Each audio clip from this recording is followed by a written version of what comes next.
ओम भगवते कुरुकुरु ଏହି ମନ୍ତ୍ରକୁ କେବଳ 3 ଥର ପଢ଼ିବା ମାତ୍ରେ ଗ୍ୟାରେଣ୍ଟି ଦେଉଛି ସେ ଝିଅ ହେଉ ବା ବିବାହିତା ମହିଳା 5 ମିନିଟରେ ତୁମ ପାଖକୁ ଆସିବ। ଯାହା ଚାହିଁବେ ତାହା କରିବ। କେବଳ ଆପଣଙ୍କୁ ଓମ୍ ଭଗବତେ କୁରୁକୁରୁ ଏହି ମନ୍ତ୍ରକୁ 3 ଥର ପଢ଼ିବାର ଅଛି। ତାପରେ ଦେଖିବେ ଚମତ୍କାର। ହଁ ଫ୍ରେଣ୍ଡସ୍, ଯଦି ଆପଣ କେଉଁ ଝିଅ ବା ବିବାହିତା ମହିଳାକୁ ମନେ ମନେ ଭଲ ପାଉଛନ୍ତି, ତାକୁ ପଟେଇ ତାଠାରୁ ନିଜର ମନ ମୁତାବକ କାମ ହାସଲ କରିବାକୁ ଚାହୁଁଛନ୍ତି, ତେବେ ଆଜି ରାତିରେ ଶୋଇବା ପୂର୍ବରୁ ଓମ୍ ଭଗବତେ କୁରୁକୁରୁ ଏହି ମନ୍ତ୍ରକୁ କେବଳ 3 ଥର ପଢ଼ିକି ଦେଖନ୍ତୁ। ଗ୍ୟାରେଣ୍ଟି ଦେଉଛି ଯେଉଁ ଝିଅ ବା ମହିଳା ପାଇଁ ଆପଣ ଏହି ମନ୍ତ୍ରକୁ ପଢ଼ିଦେବେ, ସିଏ ତୁମ ପାଖକୁ ଆସିବା ପାଇଁ ବାଧ୍ୟ ହେବ। ଯାହା ଚାହିଁବେ ତାହା କରିବ। ଏହି ବଶୀକରଣ ମନ୍ତ୍ର ଏତେ ଶକ୍ତିଶାଳୀ କି ସେ ଝିଅ ହେଉ ବା ବିବାହିତା ମହିଳା ସେହି ସମୟଠାରୁ ଆପଣଙ୍କ ଆଡ଼କୁ ଆକର୍ଷିତ ହେବାକୁ ଲାଗିବ। ଆପଣଙ୍କ ପାଖକୁ ଆସିବା ପାଇଁ ଛଟପଟ ହେବ। ଆପଣଙ୍କୁ ନ ଦେଖି ଗୋଟେ ମୁହୂର୍ତ୍ତ ବି ରହିପାରିବନି। ନମସ୍କାର ଫ୍ରେଣ୍ଡସ୍, ଓଡ଼ିଆ ଫଣ୍ଡା ଚ୍ୟାନେଲକୁ ଆପଣମାନଙ୍କୁ ସ୍ୱାଗତ। ଆଜିର ଏହି ଭିଡ଼ିଓଟିରେ ମୁଁ ଆପଣଙ୍କୁ ଏମିତି ଏକ ବଶୀକରଣ ମନ୍ତ୍ର ଶିଖେଇବି। ଏହି ମନ୍ତ୍ରକୁ ଆପଣ 3 ଥର ପଢ଼ିବାର ଅଛି। ତାପରେ ଦେଖିବେ ଚମତ୍କାର। କିପରି ସେ ଝିଅ ନିଜେ ଆସି ଆପଣଙ୍କ ସହିତ କଥା ହେବ, ଆପଣଙ୍କୁ ଭଲ ପାଉଛି ବୋଲି କହିବ। ଯେଉଁ ପଡ଼ିଶା ଘର ଭାଉଜକୁ ଆପଣ ରାତିଦିନ ଭାବୁଛନ୍ତି, ସିଏ ନିଜେ ଫୋନ୍ କରିକି ରୁମ୍କୁ ଡାକିବ। ଯାହା ଚାହିଁବେ ତାହା କରିବ। ଏହି ବଶୀକରଣ ବିଧିକୁ କେଉଁ ବି ପୁଅ ବା ଝିଅ ଅତି ସହଜରେ କରିପାରିବେ। ନିଜ ପ୍ରେମକୁ ପାଇବା ପାଇଁ ଏହି ବଶୀକରଣକୁ ପ୍ରୟୋଗ କରିପାରିବେ, କିମ୍ବା କେଉଁ ବି କୁଆଁରୀ ଝିଅ ବା ବିବାହିତା ମହିଳାକୁ ପଟେଇବା ପାଇଁ ଆପଣ ଏହି ବଶୀକରଣକୁ ପ୍ରୟୋଗ କରିପାରିବେ। ଏହି ମନ୍ତ୍ର ଏତେ ଶକ୍ତିଶାଳୀ କି ଯିଏ ବି ଏହାକୁ ପାଠ କରିଛି ସଫଳ ହେଇଛି। ବର୍ଷ ବର୍ଷ ଧରି ଭାଙ୍ଗି ଯାଇଥିବା ପୁରୁଣା ପ୍ରେମକୁ ଫେରାଇ ଆଣିପାରିଛି। ଶାଶୁ, ନଣନ୍ଦ, ଦିଅର, ଭାଉଜ କାହାକୁ ବି ନିଜ ବଶରେ କରି ତାଠାରୁ ନିଜର ମନ ମୁତାବକ କାମ ହାସଲ କରିପାରିଛି। କେବଳ ଆପଣଙ୍କୁ ରାତିରେ ଶୋଇବା ପୂର୍ବରୁ ଓମ୍ ଭଗବତେ କୁରୁକୁରୁ ଏହି ମନ୍ତ୍ରକୁ 3 ଥର ପଢ଼ିବାର ଅଛି। ତାପରେ ଦେଖିବେ ଚମତ୍କାର। କିପରି ସେ ଝିଅ ହେଉ ବା ବିବାହିତା ଭାଉଜ ଆପଣଙ୍କର ବଶରେ ହେଇଯିବ, ଆପଣଙ୍କର ଗୁଲାମୀ କରିବ, ଆପଣଙ୍କ ପାଖକୁ ଆସିବା ପାଇଁ ବାଧ୍ୟ ହେବ।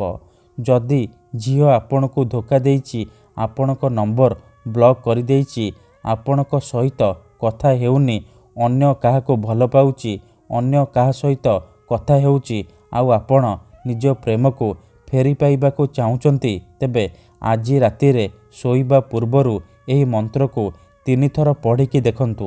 ଗ୍ୟାରେଣ୍ଟି ଦେଉଛି ସେ ଝିଅ ଯେତେ ଦୂରରେ ଥିଲେ ମଧ୍ୟ ରାତିଦିନ ଆପଣଙ୍କ କଥା ଭାବିବ। ନିଜେ ଆସିବ, ଆପଣଙ୍କର ପାଦ ତଳେ ପଡ଼ିବ, ଆପଣଙ୍କୁ ଭଲ ପାଉଛି ବୋଲି କହିବ। ଏହି ବଶୀକରଣ ସାହାଯ୍ୟରେ ହଜାର ହଜାର ଲୋକମାନେ ଲାଭବାନ ହେଇଛନ୍ତି। ତେଣୁ ଆପଣ ବି ମୋ କଥା ମାନି ମାତ୍ର ଗୋଟିଏ ଥର କରିକି ଦେଖନ୍ତୁ। ଗ୍ୟାରେଣ୍ଟି ଦେଉଛି ଯେଉଁ ଝିଅ ବା ମହିଳା ଉପରେ ଆପଣ ଏହି ବଶୀକରଣକୁ ମାତ୍ର ଗୋଟିଏ ଥର ପ୍ରୟୋଗ କରିଦେବେ, ସିଏ ସାରା ଜୀବନ ପାଇଁ ଆପଣଙ୍କର ବଶରେ ହେଇଯିବ। ଆପଣ ତାକୁ ଯାହା କହିବେ, ଯେମିତି କହିବେ, ସିଏ କରିବ। ତେବେ ଏହି ବଶୀକରଣ ଆପଣ କିପରି କରିବେ ମୁଁ ଆପଣଙ୍କୁ ଶିଖେଇବି। ସମ୍ପୂର୍ଣ୍ଣ ପ୍ରୟୋଗ ବିଧି ଠିକ୍ ଭାବରେ ଶିଖେଇବି। ଜାଣିବା ପାଇଁ ଭିଡ଼ିଓଟିକୁ ପୁରା ଧ୍ୟାନ ସହିତ ଶେଷ ପର୍ଯ୍ୟନ୍ତ ଦେଖିବେ। ଅଧାରୁ ଛାଡ଼ିକି ପଳେଇଲେ ଆପଣ କିଛି ବି ବୁଝିପାରିବେନି।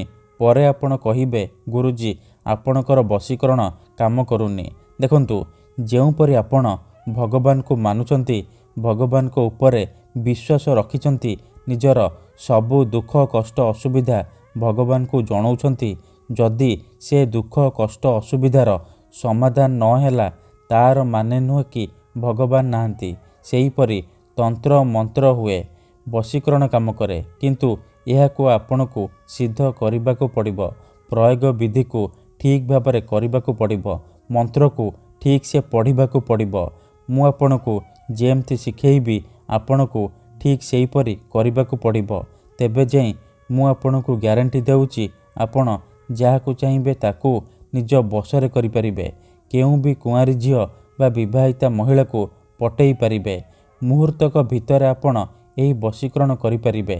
ତେଣୁ ମୋର ଆପଣମାନଙ୍କୁ ଅନୁରୋଧ କି ମନରେ କୌଣସି ଖରାପ ଉଦ୍ଦେଶ୍ୟ କିମ୍ବା କୌଣସି ଖରାପ କାମ ପାଇଁ ଆପଣ ଏହି ମନ୍ତ୍ରକୁ ପ୍ରୟୋଗ କରିବେନି। କାହିଁକି ନା ଏହି ମନ୍ତ୍ରର କୌଣସି ପ୍ରକାର କାଟ ନାହିଁ। ଯେଉଁ ଝିଅ ବା ବିବାହିତା ମହିଳା ଉପରେ ଆପଣ ଏହି ମନ୍ତ୍ରକୁ ପ୍ରୟୋଗ କରିଦେବେ ସିଏ ଆପଣଙ୍କ ଆଡ଼କୁ ଆକର୍ଷିତ ହେବାକୁ ଲାଗିବ, ଆପଣଙ୍କୁ ଭଲ ପାଇବାକୁ ଲାଗିବ, ଆପଣଙ୍କୁ ଛାଡ଼ି ରହିପାରିବନି। କେବଳ ଆପଣଙ୍କୁ ରାତିରେ ଶୋଇବା ପୂର୍ବରୁ ଓମ୍ ଭଗବତେ କୁରୁକୁରୁ ଏହି ମନ୍ତ୍ରକୁ 3 ଥର ପଢ଼ିବାର ଅଛି। ତାପରେ ଦେଖିବେ ଚମତ୍କାର। ଠିକ୍ ଅଛି, ତେବେ ଏହି ବଶୀକରଣ ଆପଣ କିପରି କରିବେ ମୁଁ ଆପଣଙ୍କୁ ଶିଖେଇବି। ସମ୍ପୂର୍ଣ୍ଣ ପ୍ରୟୋଗ ବିଧି ଠିକ୍ ଭାବରେ ଶିଖେଇବି। ଜାଣିବା ପାଇଁ ଭିଡ଼ିଓଟିକୁ ପୁରା ଧ୍ୟାନ ସହିତ ଶେଷ ପର୍ଯ୍ୟନ୍ତ ଦେଖନ୍ତୁ। ତେବେ ମନେ ରଖନ୍ତୁ, ଏହି ବଶୀକରଣ ବିଧିକୁ ଆପଣ କେବଳ ମଙ୍ଗଳବାର, ଗୁରୁବାର ଆଉ ଶନିବାର ଦିନ କରିପାରିବେ। ରାତିରେ ଶୋଇବା ପୂର୍ବରୁ କରିବେ। ଯେଉଁ ଝିଅ ବା ମହିଳାକୁ ଆପଣ ବଶୀକରଣ କରିବାକୁ ଚାହୁଁଛନ୍ତି ତାକୁ ମନେ ମନେ ଭାବିକି ଆପଣ ଏହି ବଶୀକରଣ ଆରମ୍ଭ କରିବେ।